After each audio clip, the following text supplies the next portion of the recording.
या मालिकेचे पूर्ण एपिसोड्स पाहण्यासाठी झी5 ॲप डाउनलोड करा। फक्त दागिन्यांवर लोन घेऊ, आता आपल्याला गरज आहे की। अगं पण असे किती दागिने आहेत आपल्याकडे, एवढं नाही काय होणार। जर पैशाची गरज होती म्हणजे बँकेत तू कर्ज घ्यायला गेला होतास ना? असं विदाउट व्याज पण पैसे बी देणार नाही ना। मला जरा पैसे पाहिजे होते। किती पाहिजे? लाखभर रुपये। हाय अल्ला, आम्हाला जरा लागत होते म्हणून। मला जरा अवघडच वाटते।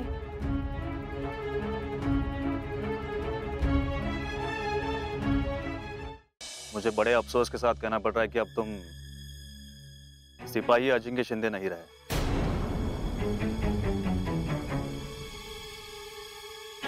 म्हणजे मी आता आर्मीत। आता तुला पार्टी द्यावी लागणार। पार्टी? कसली पार्टी सर? आता लान्स नायक अजिंक्य शिंदे झाल्याची पार्टी द्यावी लागणार ना।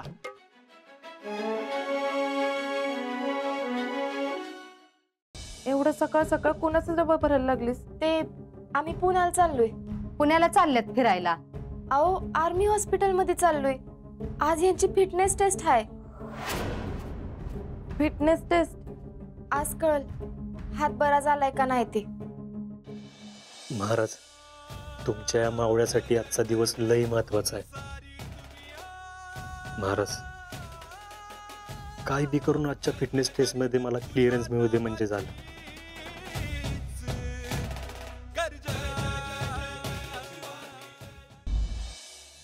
अहो, आधी सांगा की। सगळ्या टेस्ट क्लिअर झालो मी, आता एकदम व्यवस्थित आहे आणि फिटनेस टेस्ट बी क्लिअर झालं। देवच पावला म्हणायचं। काय म्हणले मग डॉक्टर? डॉक्टर म्हणले आता मी फिजिकली फिट आहे, हात पूर्णपणे बरा झालाय, आता कसलाच धोका नाही। मग आता तुम्ही आर्मीत परत जाऊ शकता म्हणा की। मला आता बढती मिळाली, प्रमोशन झालंय, म्हणजे आता लवकरात लवकर मला परत आर्मीत जाता येईल।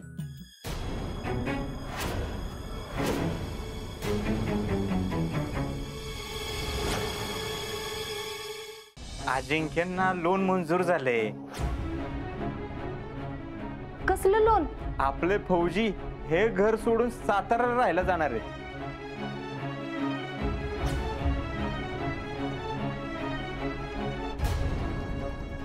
अजिंक्य, तुम्ही नवीन घर घेताय?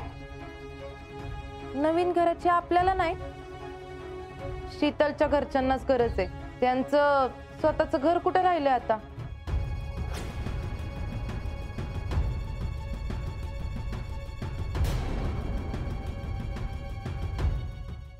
यात त्यांचा काही संबंध नाही। हे सगळं व्हायच्या आधी घरचा विषय निघाला होता आणि ह्यो माझा निर्णय होता। तिकडे माझे आर्मीतले 3 मित्र आणि मी, आम्ही सगळे मिळून। बरं, तुम्ही निर्णय घेतला चांगलाच आहे। मी एवढा तुम्हाला जीव लावला, पण तुम्ही शेवटी दाखवायचं तसं रंग दाखवलंच।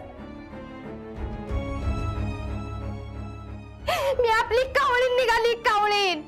तिला खाऊ पिऊ घातलं, त्याला एवढं मोठं केलं आणि मला आत्ता कळतंय ही तर कोकिळीनीची औलाद होती। ती तर उडून जाणारच की आपल्या घरट्यातनं।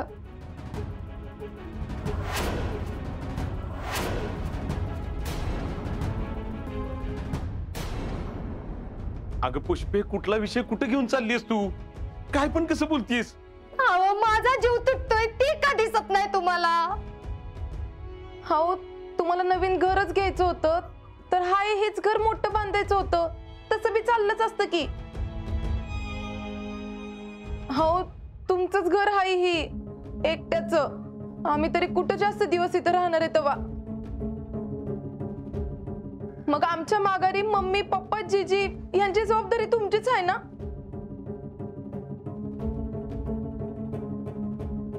आता तुम्हाला ती घ्यायची का नाही ती गोष्ट वेगळी आहे म्हणा, पण काय गरज होती नवीन घर घ्यायची हे घर सोडून? आता मम्मीला बघा बरं किती वाईट वाटतंय।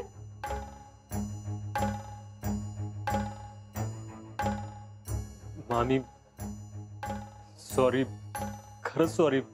तुम्हाला जसं वाटतं तसं काय सुद्धा नव्हतं आमच्या मनात। नुसतं सॉरी म्हणू नका। आता घरातले तुम्हाला परत जायला परवानगी देतात म्हणल्यावर तुम्ही त्या घराचं कॅन्सल करू शकत नाही का? अगं जयडे, अगं सगळं झालंय आता आता कसं. जाऊ दे जेडी, अगं नुसतं आपल्याला वाटून काय उपयोग आहे तवा.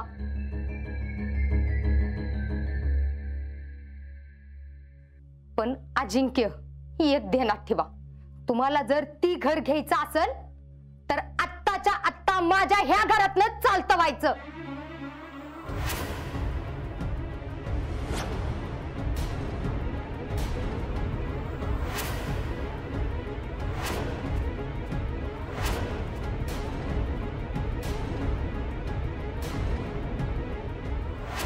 तुमची ही थेरच चालणार नाहीत.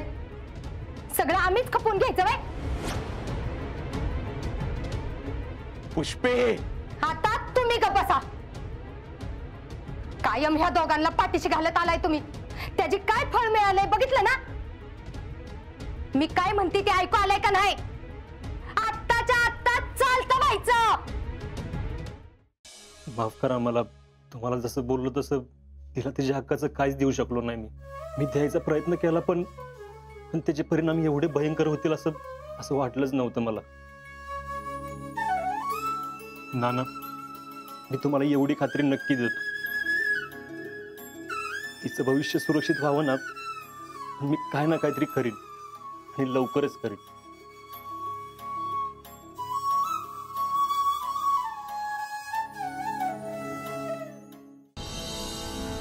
ओ टॅक्सी ड्रायव्हर, जरा बाहेर येता का?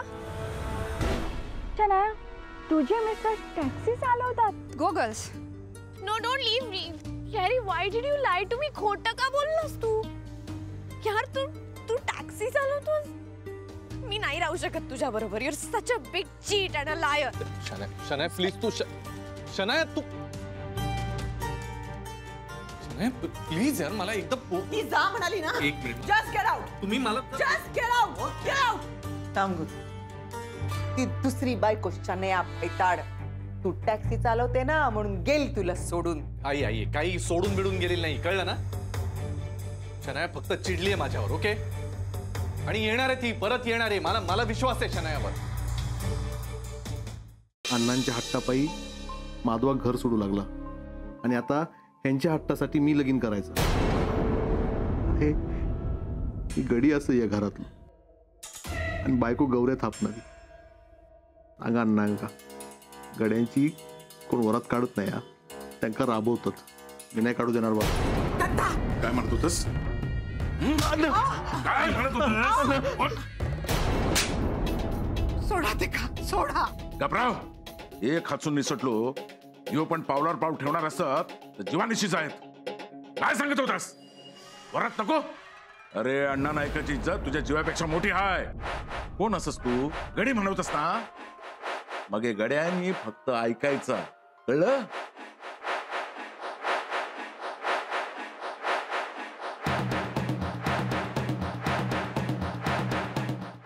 आज की परिस्थिति में शंभू राजे के अलावा हमारा कोई दूसरा आश्रय स्थान है ही नहीं.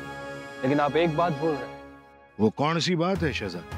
हमें हिंदुस्तान का शहंशाह घोषित कर दिया गया और यहाँ संभा तो राजा भी नहीं बना. शंभू राजे का मंच का आरोहण हो चुका है.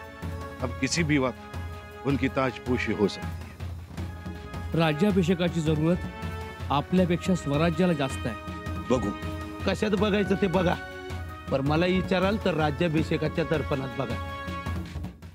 तू सांगितलेल्या स्टोरी प्रमाणे विक्रांत सरांचं तुझ्यावर प्रेम आहे, हा कौल सुद्धा तुला बाप्पाच्या देवळातच मिळाला. सर आता इथे नाहीयेत मला मंदिरात भेटायला. मग आता अशा परिस्थितीत तू कुठे जायला हवं? गणपती बाप्पाच्या मंदिरात. देवा, सरांना सुखरूप ठेव आणि लवकर परत आण.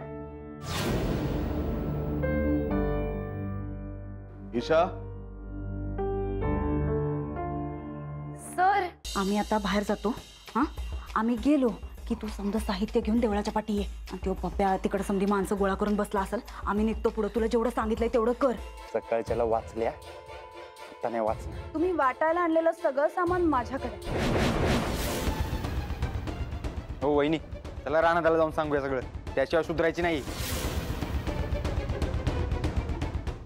हे बहुतेक आमच्या गावाच्या बाहेरच उभे होते का त्यांना रस्ता माहित नव्हता. मग ते कशा बरोबर माझ्या घरी आले? बरोबर आहे. तुम्ही कुठे होते तेव्हा? स्टेशनवर बसलो. किती वेळ होता स्टेशनवर? आणि जेवण पण बनवलं. आणि तू हे घरी जेवताय? आम्ही जेवण बनवलं. तुम्ही तिकडे वडापाव स्टेशनवर, नायगाव स्टेशन.